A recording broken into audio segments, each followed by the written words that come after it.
23rd person voted out of Bloomsburg Survivor Season 2, member of the jury. So, Lee, you competed in Season 1 of Survivor Bloomsburg and finished in 11th place, and were a member of the jury as well. Talk to us about why you decided to return for Season 2. Yeah, I had a lot of fun the first season playing, and honestly, it's just another extracurricular that keeps me busy, keeps me active and moving, and sort of keeps me spreading my wings, engaging with new people and making new friends. So I figured, why not at least apply? It ended up I had another interview which went well with GK, and I had a blast again this season. There's not a single regret I have with coming back out. You and Anthony went back out back in this season, but this time he went out right before you. Any thoughts about that sequencing? Yeah, I think it's funny. Anthony was one of the only returning players that I didn't really work with this season, and honestly, he was one of the players that I worked against the most. He's a really strong competitor, and he loves Survivor. I think he had a lot of strategy and a lot of different things going through his head all the time. And I think it is kind of funny since especially I was sort of after him for a while to get eliminated, that right after he goes, I was the next one in line. So a little ironic, but it is what it is. How would you compare your Season 1 team with your Season 2 OG Python team? I guess if I'm thinking about the cast all together, they were both amazing. I think I made a lot of friends both seasons. I think this Season 2, the players who are remaining now, I think I'm closer with than the players that were left when I got voted out last year. And I think if I was still in the game, every single vote would be very difficult because it's at like a friendly, like pretty personal level where I've interacted with the other players a decent amount at this point, and like I feel bad about sending anyone else home. So, I mean, last year, sure, there were people that I worked with that I still had to vote off, but it didn't feel as personal as it does this year for me. How did you feel about being a captain this season, and how did that impact your gameplay? I thought it was cool. It sort of like sticks me in a leadership role, whereas last year I feel like I sort of made myself have that leadership role, which I think ultimately got me voted out last year. I just played a little too much of a leader. Where this year, as I was given the title of captain, people just automatically sort of gave me a little bit of respect right off the bat. But with that leadership role, I definitely didn't like abuse the powers or anything or make it seem like I was calling all the shots. I still tried to be very fair to the team. But I think that is what kept me in the game at least a little bit longer than past season.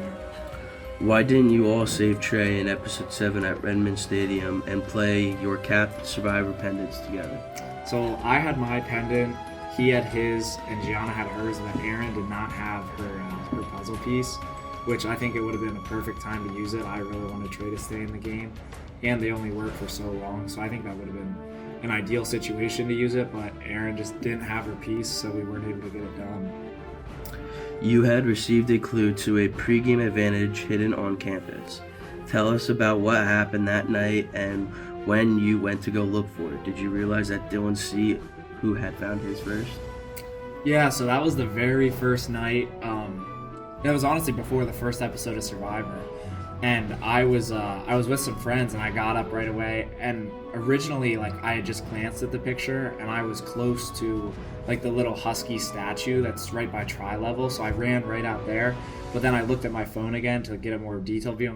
And right away I knew it was at the wrong spot, so I ran back, got in my one friend's car, and we drove up, and we pull in, and the lights of his car are on Dylan C., which I didn't know who that was at the time.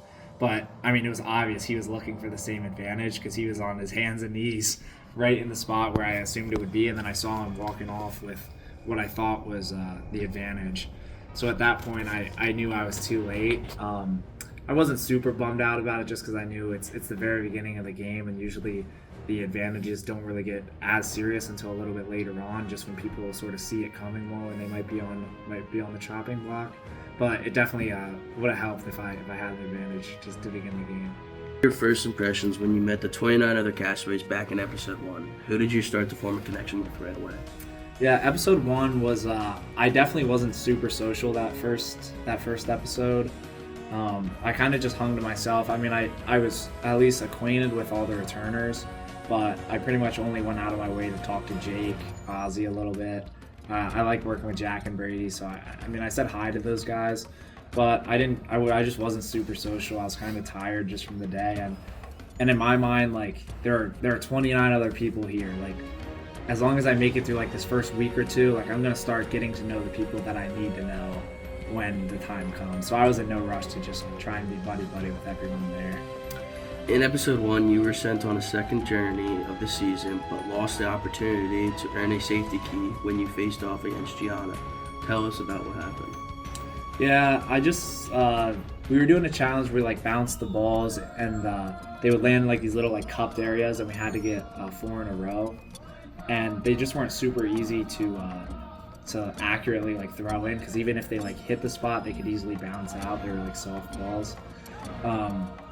But honestly, the experience overall was good because Gianna, who was another captain, we were stuck like on that journey for a while everyone else was voting, and that gave me time to get to know her a little bit more. And like as captains, we had talked about using our puzzle pieces and stuff, and just how we could potentially work together later on in the game. To tell us about the tug of war knockout duel challenge. Tug of war knockout duel challenge. You were on the blocks. Oh yeah. So I had said something, we were standing, I mean, I saw how it would work, and I know if someone just pulled full strength, like, they're going to put so much effort into it that they're going to fall straight back. So I said to my team, I don't think this wasn't my original idea. I think I'd probably seen it on probably something like Survivor before, but no matter what, like, you have to be patient and, like, think about your actions before you do it. You don't want to just go full strength. You want to, like, sort of feel them out a little bit.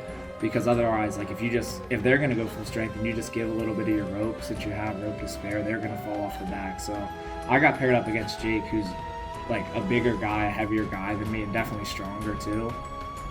But I just took my time and I ended up beating Jake, which felt really good. But as a team, I remember we lost that challenge, and I was kind of pissed about that because I just thought if everyone played a little more strategic, took their time more, I think we definitely could have won. Players on journeys throughout this season. Tell us how you made those decisions and were they difficult sometimes? Yeah, sure, they were difficult because you want to put a little bit of thought into them every time. You don't want to just send whoever you're working with on the other tribe or whoever you plan on strategizing with, because then it's obvious to everyone else like who you're aligned with and who you're not. Towards the beginning, we just played it safe. Or I did, or me and whoever the other captain was, and we would just send the other captains sometimes, or I'd say I'm gonna pick someone that I don't want to get voted off, and they would do the same. For example, sometimes I would send Jake if he said his name was on the chopping block, and then whoever the other captain is might send one of their friends. And then as it got towards as the season progressed and Gator had less and less players, we started sending their weaker players, or who we perceived as their weaker players on the journey, hoping that they'd have to vote out some of their stronger players. In turn, that really does make a big difference, because if some of the weak players are like skipping all these tribal councils, they're lasting in the game a long time, and not only are they lasting, but they're gaining keys as they stay in the game, which are another advantage for them to take on with them later in the game. So I think I could have looked into the future a little bit more and like planned it out probably a little bit better, so it didn't end up with like Chase having 6 keys all the time. But did it come back to bite me? Not necessarily. I think I did okay with it. You were one of 3 players who chose not to do the escape room challenge advantage after episode 3. What influenced you to decision with that? Was that one that he like sent out over text? Most likely, yeah. I believe I just forgot about the one. I think there might have been one where I had to submit a video for an advantage, and I honestly just lost track of time and forgot to send one in. In episode 4, tell us about the laser tag and mini golf challenges, and how did that play out for you? Mini golf I did first, and I honestly just got really lucky, and I hit a hole-in-one on the first hole.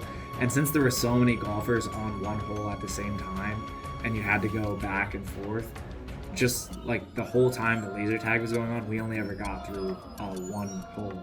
So my hole-in-one actually had a huge impact on our team, but I didn't get to do a whole lot of golfing, I guess. I think it was just a lucky break. And then in terms of laser tag, I did not do well. Trey completely carried with the group I was with when we did laser tag. He avoided getting hit. He racked up a bunch of hits against the other team. I wasn't that mobile. I pretty much just sat in the corner and tried to hit people when I could. I got hit, I think, more than I hit other people. It is what it is. Communication challenge. You were at the window trying to shout information to Jack. Tell us about the highs and lows throughout that experience. Yeah, that was really fun because I think I have a decent memory, but when it's in such a fast-paced environment and the sentence is kind of hard to pronounce on its own, even when you're not trying to go fast and think 100 miles an hour, it makes it a lot more challenging. So I remember running up to the window, and even after I'd say the sentence 3 times, I would start to question myself, wait, is that what I just said even this last time I said the sentence? So it made it challenging just to even remember what I wanted to say. Then the glass added a whole nother factor because I felt like I was screaming and spitting all over the glass window trying to get, I believe it was Jack I was transferring the message to. I was sitting there and screaming to Jack through the window. But right beside me was Haley, and she sounded like she was about a quarter of my volume level. And I'm like, how is she possibly getting anything through this window when I'm giving it my all and Jack's still having a hard time understanding? But we ended up winning in the end, so maybe all around I did better than I think.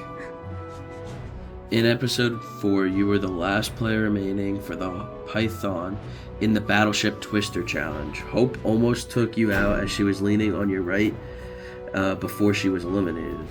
What was your strategy throughout that competition? Yeah, for that, I think just having even one limb in play was more important than trying to keep 2 uncomfortably or even 3 uncomfortably if it really came down to it. At that point, Hope was in an uncomfortable spot for a while. I think I had like a hand and a leg, but I sacrificed my one hand to just stand on one leg because it was a lot more comfortable. With my height, I'm not super flexible, and it was uncomfortable for me to be like bent over that long. So I tried to help Hope up. Luckily, she didn't take me out when she was going out. And it was a matter of time, I guess, till she went out. So then at that point, all I could do was hope that my number didn't get called. At the long jump, how did you feel you didn't score the longest jump that night and Trey took it by a lot? I was more concerned about being in the bottom of the numbers than I was about winning. Because as long as I wasn't bottom 3, I was fine. So, I mean, I'm not too concerned that Trey jumped farther than me. I mean, that's awesome. Trey's a great athlete, and he made it really far in the game also, so good for him. You dominated the side plank challenge and the tire flip, but when it came down for searching for the bags in the sand volleyball court and solving that sequence puzzle, it came crashing down for you. Tell us about the sabotage you were doing while on the volleyball court itself first. Yeah, so, I mean, I didn't want, because if someone found all their bags before me, they were going to have a head start on the puzzle. So, for a while, if anyone asked me have you seen any of my bags, I'm just going to tell them no. But as soon as it gets into potentially benefiting me as well, then I'm happy to share. Because I know as soon as I get those bags, then I'm off to the races and trying to put the puzzle together. So I know at one point, I think me and Jake both knew the general area of each other's bags, so we pointed us in the direction. But I still didn't find it right away, and then Jake was the first one to get all his bags. Then at another point, I remember picking up Trey's bag. Trey said, "Do you know where my bag is?" I just said, "Nope," and I set it back down. He said, "I'll tell you where your bag is if you tell me where mine is." I said, "All right, yours is right here where I'm at now." And I went over and got mine so we could all start the puzzle at generally the same time. The puzzle I think what I needed to do was just slow down. I think I was like so concerned that someone was just going to get it before me and that I was going too slow that I didn't really take the time to just look at it one step at a time. My mind was racing, and that ultimately cost me. I think just taking a step back and analyzing the questions and like the puzzle in front of me would have gone a long ways for me. In episode 8, how come you didn't play any of your keys or ask someone to play them for you? Were you not aware of the possible blind side of other plays by the Castaways that secretly developed behind your back? Yeah, I mean, I sort of knew I was like there were talks of voting me just because like I'm a kind of a threat of a player. I had my keys with me. It was the first time I had ever taken my keys to tribal during the second tribal council. And I mean, if I knew that was the last tribal council the night, I 100% would have played them. There'd be no reason not to because I know the keys expired after that night. But I was banking on making it through this tribal and then using them during the last one to just secure myself a spot in episode 9. I had 4 keys saved up, which is a 2 in 3 chance of getting immunity, which obviously would have been the difference maker. I also knew what Gianna's advantage was, which was to see 2 other people's votes, and I'm pretty positive like that she was going to look at mine, or did look at mine, which is probably why I ended up getting a vote or 2 thrown at me. I'm sure if because I wrote Gianna's name down, you know, it was time to sort of like make some plays to get some other competitors out. So I think she saw me write her name down and she voted for me. Me and Jack were the only 2 without immunity, so I mean, it really stunk. I would have loved to have played my keys because I think I would still be here. But I mean, I can't blame her for voting me and whoever else voted for me. You know, if I was in their spot, I probably would have voted for me too.